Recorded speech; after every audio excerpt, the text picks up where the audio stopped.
Mr. Kranky's great idea. The next day, George's father came down to breakfast in a state of greater excitement than ever. "I've been awake all night thinking about it," he cried. "About what, Dad?" George asked him. "About your marvelous medicine, of course. We can't stop now, my boy. We must start making more of it at once. More and more and more." The giant stewing pot had been completely emptied the day before because there had been so many sheep and pigs and cows and bullocks to be dosed. "But why do we need more, Dad?" George asked. "We've done all our own animals, and we've made Grandma feel as frisky as a ferret, even though she does have to sleep in the barn." "My dear boy," cried Mr. Kranky, "we need barrels and barrels of it, tons and tons. Then we will sell it to every farmer in the world so that all of them can have giant animals. We will build a marvelous medicine factory and sell the stuff in bottles at $10 a piece. We'll become rich, and you will become famous." "But wait a minute, Dad," George said. "There's no waiting," cried Mr. Kranky, working himself up so much that he put butter in his coffee and milk on his toast. "Don't you understand what this tremendous invention of yours is going to do to the world? Nobody will ever go hungry again."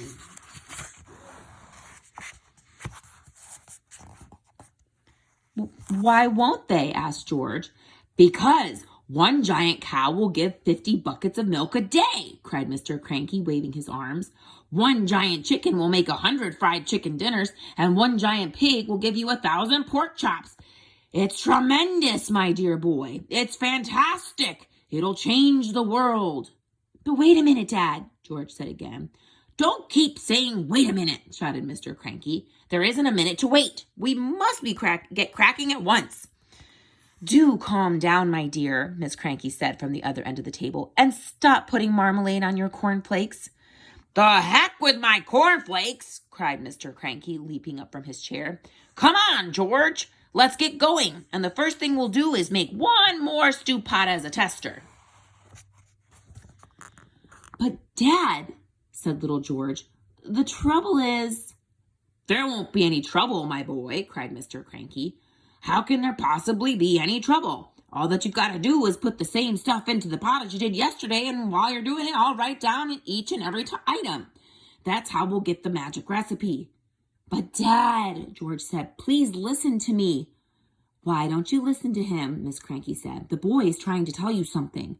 But Mr. Kranky was too excited to listen to anyone except himself. And then, he cried, "when the new mixture is ready, we'll test it out on an old hen just to make sure we've got it right. And after that, we'll all shout hooray and build the giant factory." "But, Dad—" "Come on, then. What is it you want to say?" "I can't possibly remember all the hundreds of things I put into the pot to make the medicine," George said. "Of course you can, my dear boy," cried Mr. Kranky. "I'll help you. I'll jog your memory. You'll get it in the end. You see if you don't. Now then, what was the very first thing you put in?" "I went up into the bathroom first," George said. "I use a lot of things in the bathroom, and one of Mummy's dressing tables." "Come on, then," cried Mr. Kranky. "Up we go to the bathroom." When they got there, they found, of course, a whole lot of empty tubes and empty aerosol cans and empty bottles. "That's great," said Mr. Kranky. "That tells us exactly what you used. If anything is empty, it means you used it." So Mr. Kranky started making a list of everything that was empty in the bathroom. And then they went to Mrs. Kranky's dressing table. "A box of powder," said Mr. Kranky, writing it down. "Helga's hair set. Flower of turnip perfume. Terrific. This is going to be easy. Where'd you go next?" "To the laundry room," George said. "But are you sure you haven't missed anything up here, Dad?" "That's up to you, my boy," Mr. Kranky said. "Have I?" "I don't think so," George said. So down they went into the laundry room, and once again Mr. Kranky wrote down the names of all the empty bottles and cans.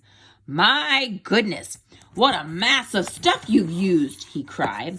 "No wonder it did magic things. Is that the lot?"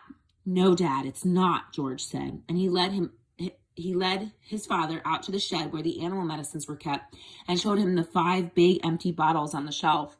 Mr. Kranky wrote down all their names. "Anything else?" Mr. Kranky asked. Little George scratched his head and thought, but he couldn't remember having put anything else in. Mr. Kranky leapt into his car and drove down to the village and bought new bottles and tubes and cans of everything on his list, and then went to the vet and got a fresh supply of all the animal medicines George had used. "Now, show me how you did it, George," he said. "Come along, show me exactly how you mixed them all together."